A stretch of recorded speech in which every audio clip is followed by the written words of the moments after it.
Сәлеметсіздер ме, құрметті әріптестер, амансыздар ма? Тағы да сіздермен 5 сыныптың жаһандық құзыреттіліктер курсындағы табиғаттағы іс-әрекет ережелері қауіпсіз демалыс деп аталатын тақырып бойынша өзім қолданған презентациямен бөліспекшімін.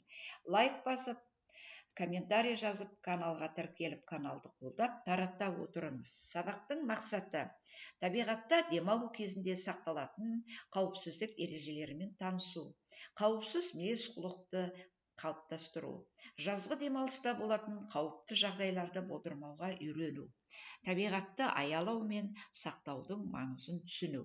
Бұл тақырып балалардың естеріне саласыз. Бізге міне алда жазғы каникул келе жатыр. Сол жазғы демалыс уақытында өмір қауіпсіздігімізді сақтау, қауіпсіздік ережелерін сақтау әрқайсымыздың өзімізге байланысты болғандықтан табиғаттағы іс-әрекет ережелерін біз әр уақытта сақтауымыз керек екен. Мұқият сабаққа қатысып, белсенді қатыса отырып, сұрақтарға дұрыс жауап беріп, ақпараттарды дұрыстап ұғып алғандарың дұрыс деп қоясыз да. Мұқағали Мақатаев атамыздың мына өлеңін қоясыз. Яғни әй табиғат деп аталатын өлеңі бойынша дайындалған шағын бейнероликті қойып, оқушылардың назарын сабаққа аударып аласыз.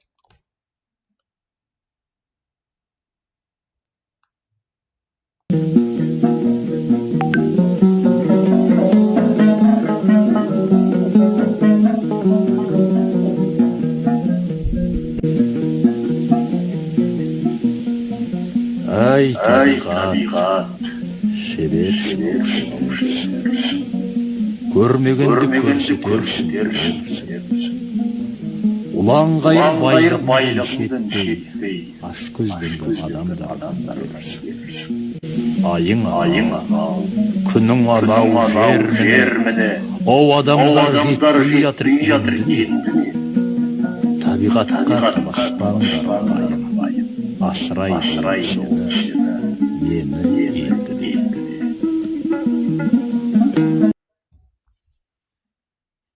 Міне осылайша осы бейне жазбаны көрсетіп алғаннан кейін қысқаша кіріспе сөзді өзіңіз оқисыз. Балалар, көз алдымызға елестетейік. Жазғы демалыс басталды. Сіздер ата-аналарыңызбен немесе достарыңызбен табиғат аясына шықтыңыздар. Өзен жағасына немесе орманға.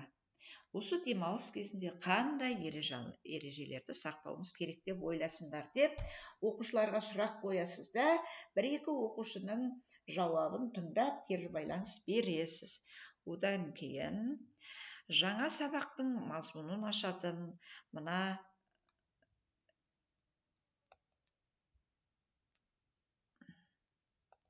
ақпаратты оқисыз. Жаңа сабақтың мазмұны: табиғатта демалу сергектік, қуаныш және денсаулық кепілі. Алайда кейбір қауіптерден сақ болу қажет. Табиғаттағы қауіпсіздік ережелерінің мысалдары: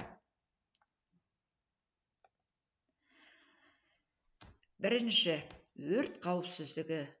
Отты рұқсат етілмеген жерде жақпау. Себебі аяқ астынан жел тұрып, табиғат аясында өрт шығып кету қаупі бар. Ол табиғатқа да, өзіңіздің өміріңізге де, қоршаған ортаға да зиянын тигізеді. Екінші, жабайы жануарларға жақындамау. Себебі біз жабайы жануарлардың мінез құлқымен таныс емеспіз. Олардың оқыс әрекеттері біздің өмірімізге, денсаулығымызға қауіп төндіруі мүмкін. Үшінші, улы өсімдіктер мен саңырауқұлақтарды жинамау керек. Қызығып жинағандай болсаңыз, қолыңызды сабындап жуып тастауыңыз керек. От ішіңізге түссе, уланып қалуыңыз мүмкін. Сол арқылы денсаулығыңызға немесе өміріңізге қауіп төнеді. Ешқандай жағдайда улы өсімдіктер мен саңырауқұлақтарды қолымен ұстап жинамау керек. Олардан аулақ болу керек.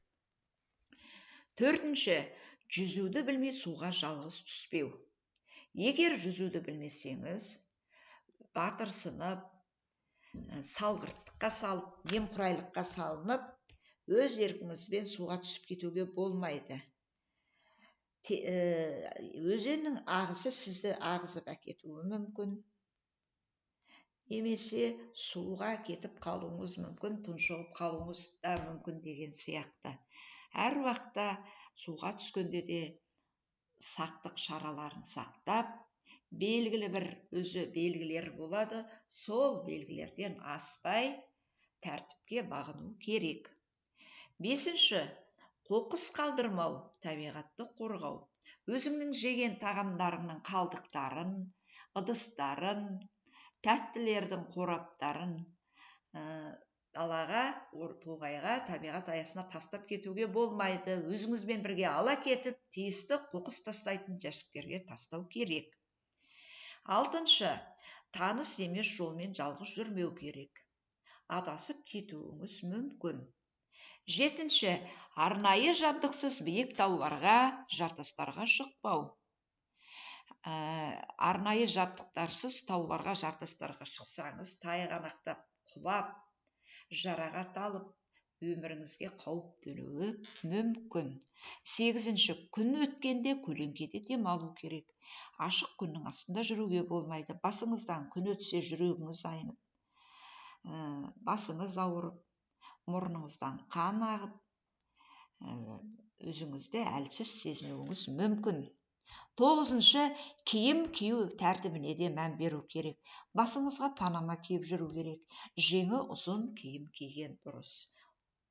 Ал 10-шы, медициналық қобдиша алып жүрген артықтық етпейді. Аяқ астынан сіздің қан қысымыңыз көтерілуі мүмкін, басыңыз ауыру мүмкін, ішіңіз ауырып, диареяға ұрынуыңыз мүмкін деген сияқты. Сондықтан сақтық ретінде медициналық шағын қобдишаны өзіңізбен бірге мүмкіндігінше алып жүргеніңіз дұрыс.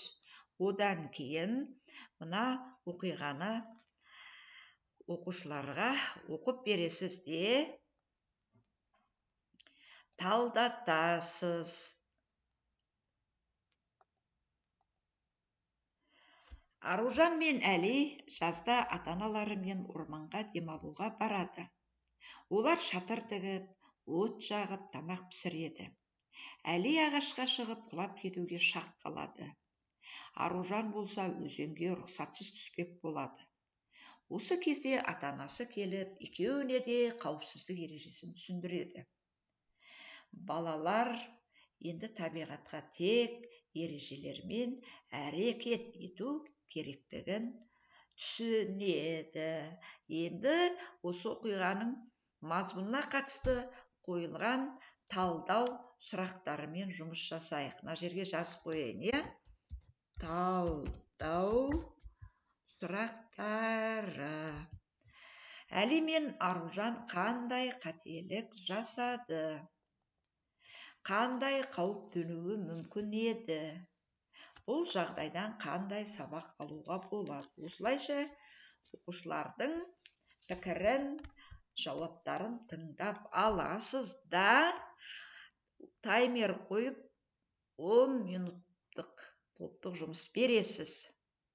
Сынып оқушыларын 1-2-3, 1-2-3, 1-2-3 деп санап шығасыз да 3 топқа бөле саласыз. Сосын кейін ватман, түрлі түсті бояу қарындаш, маркерді бересіз де постер құратасыз. Бірінші топ мына тақырып бойынша постер құрайды: табиғаттағы қауіп түрлері. Екінші топ қауіпсіздік ережелері. Үшінші топ табиғатты сақтау жолдары. Әр топ осы тақырыпта ашатын суреттер салама, өлең шығарама, мақала жазама, есе жазама, даналық сөз жазама, өздері біледі, бірақ осы өздеріне берілген тақырыптың мазмұнын, жаңағы ақпараттары ашу керек.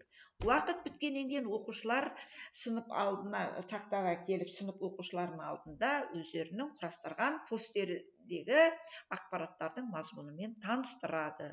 Ол бойынша бағалау бересіз де кері байланыс беріп отырғызып, сабақтың соңында өзіңді сынап көр деп аталатын әдеттегідей атаумен WordPol платформасы бойынша дайындалған тесттік тапсырманы орындатасыз. Бұл тесттік тапсырманы өзіңіздің осы 5-ші сынып оқушылары бойынша құрған чатыңызға тастайсыз.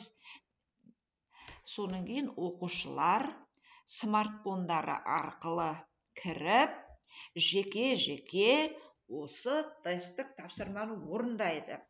Тест тапсырмасы 10 сұрақтан тұрады. 9 бен 10 сұраққа жауап берсе өте жақсы деген балл беріледі. 8 бен 7 болса жақсы, 5 бен 6 болса орташа, 3 бен 4 болса қанағаттанарлық, 1 мен 2 сұраққа жауап берсе, 1 немесе 2 сұраққа онда төмен ұпай қойылады.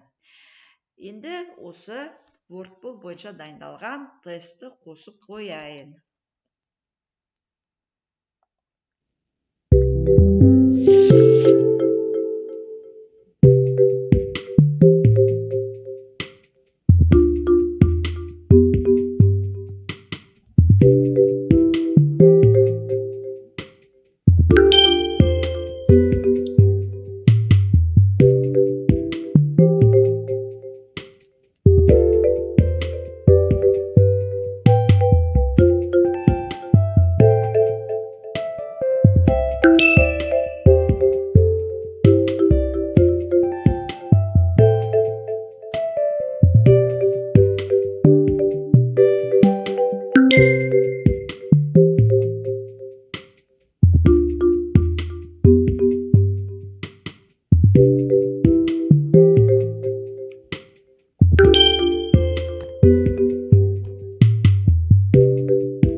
Осылайша тестті орындатып алып, оқушылардың әрқайсынан жеке-жеке қанша сұраққа жауап бергенін сұрап шығасыздар.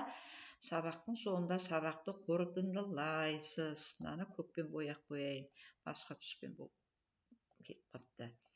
Қорытынды: табиғат аясында демалу жанға жайлы, денсаулыққа пайдалы, алайда қауіпсіздік ережелерін сақтау әр адамның міндеті. Қауіпсіздік тек өзің үшін емес, айналадағы адамдар мен табиғат үшін де маңызды екенін ұмытпайық деп балалардың есіне бір салып қоясыздар.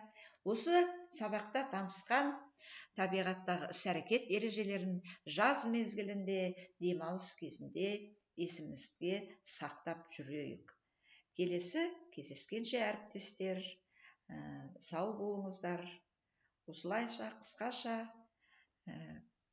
тақырып бойынша дайындалған презентациямен сіздерге бөлісті.